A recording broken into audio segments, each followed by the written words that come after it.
namaaf hin danda'amne waaqayyoof hin danda'amu waan jedhu irratti gabaabsee isinitti dubbadheen isinii kadhadha amma sagalee waaqayyoo keessaa bannee dhaggeeffannee gara kadhannaatti deebina. Seera ba'uu boqonnaa 17 lakkoofsa 1 kaasee kan jiru kana guutummaa isaa yoo dubbistan baay'ee gaariidha. Waldaan Israa'el guutummaatti waaqayyo isaanitti himetti Siinaa lafa onaadhaa ka'anii iddoodhaa gara iddootti darbaa dhufanii iddoo Refidim jedhamu hin buufatan. Garuu sabni sun bishaan dhuguu hin arganne. Kanaaf jarri bishaan dhugnu nuuf kenni jedhanii Musee lolan. Museen immoo jaraan maaliif na loltu? Waaqayyos maaliif qorte? Jarri bishaan dhabanii waan dheebotaniif Musee irratti gunguman. Nuni ijoolleen keenya horiin keenya dheebuudhaan fixuudhaaf biyya Gibxiitti nu baaftanii jedhan. Yommus Museen gara waaqayyotti iyyee jarri kunoo dhagaadhaan nu rukutuudhaaf xinnoo ishiitu isaan hafe maal godhu jedhe. Waaqayyo immoo deebisee Museedhaan maanguddoota Israa'el keessaa muraasa fudhadhuutii ulee kee isa ittiin bishaan Abbayyaa rukuttes qabadhuutii jara dura adeemi. Kunoo ani achi siinatti kattaa tokko si dura nan dhaaba. Ati immoo kattaa sana rukutta bishaan isaa keessaa hin burqa jarris immoo hin dhugu jedhe.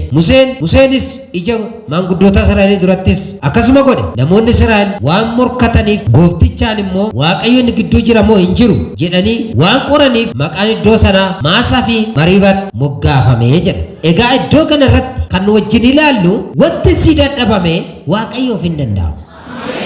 Kun egaa ergaa nama ammaa jiru kanaatti harka keessa kaafadhu. Waan baay'ee yaalte, waan baay'ee dubbatte, waan baay'ee barreessite ta'uu kan didu waaqayyo amma kana booddee hin taasine.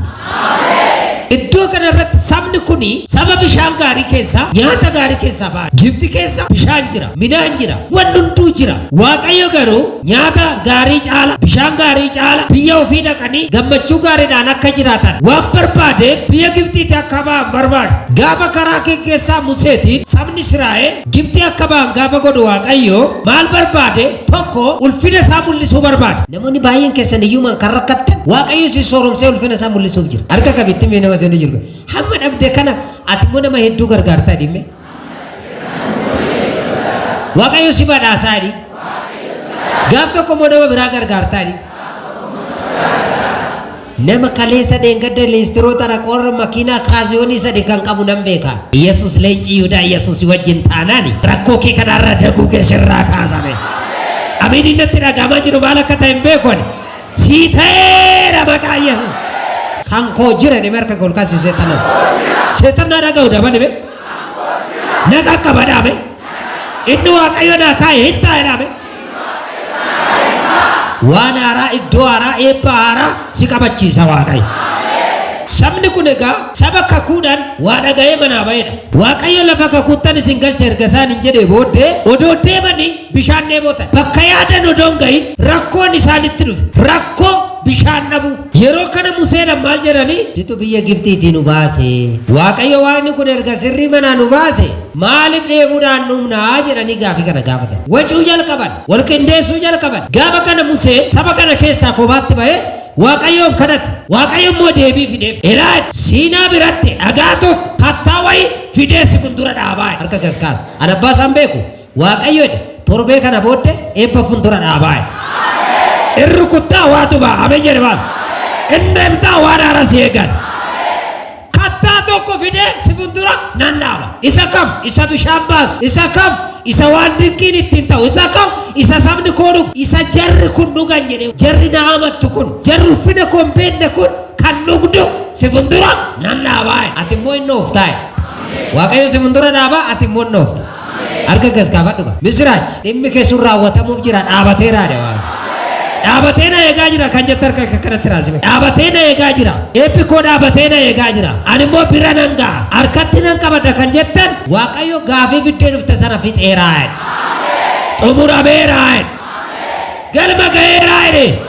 Warra geggeessitoota keessaa muraasa fudhatee erga ba'ee booda waa'ee saba geggeessuu baay'ee ulfaata. Waaqni kun nu wajjin jiraachuuf dhiisuusaa maaliin beennaa jedha. Nu wajjin jiran namoo nu wajjin hin jiru. Warri gaafii kanaa qabdan jiraachuu dandeenya. Waaqni kun na wajjin jira moo na wajjin hin jiru. Na gargaara moo nan gargaara. Na oolcha moo nan oolcha. Miilana nan oola moo hin oolu. Dhibee kana nan fayya moo nan du'a. Warri jettani yoo duutan illee lafa dhattan baraa. Dhattan taanaan balbala eenyuu seentu. Waaquma bira dhatta. Yoo jiraattanis eenyutu isin jiraachisa.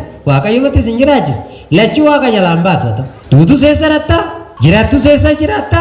waaqayyo maal nu wajjin jiraachuu dhiisuu isaa maaliif beennaadha sabni mata dureen irraa akkas jedha inni siif dadhabame waaqayyoof hin danda'amu.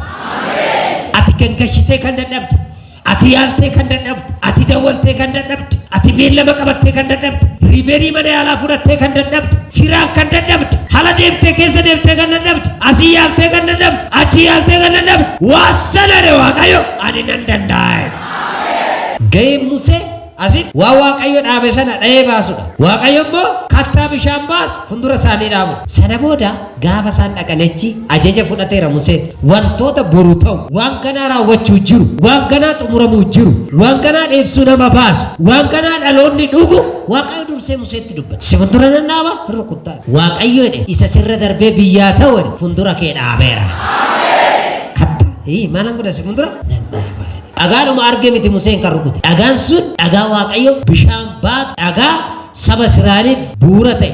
Namoonni yeroo baay'ee waan akkamii keessa bishaan barbaadu yoo jenne lafa caffee barbaadu malee lafa dhagaa keessa hin barbaadan. Kuni maal agarsiisa? Waaqayyo nu wajjin jira moo nu wajjin hin jiru? Waaqayyo gara keenya jira moo gara keenya hin jiru? Waan namaaf hin danda'amu waaqa akka danda'amu kan nuti beeknu lafa caffee keessaa bishaan ba'a malee dhagaa keessaa bishaan hin ba'u. Namni dhagaa keessa bishaan hin barbaadu. Rakkinumaati guddaa goote kanatu salphataame. Hin dabarre si fuuldura jira jedhe waaqayyo. Eebbi koo hin dabarre na fuuldura jira na dabalaati. Dabalii amantii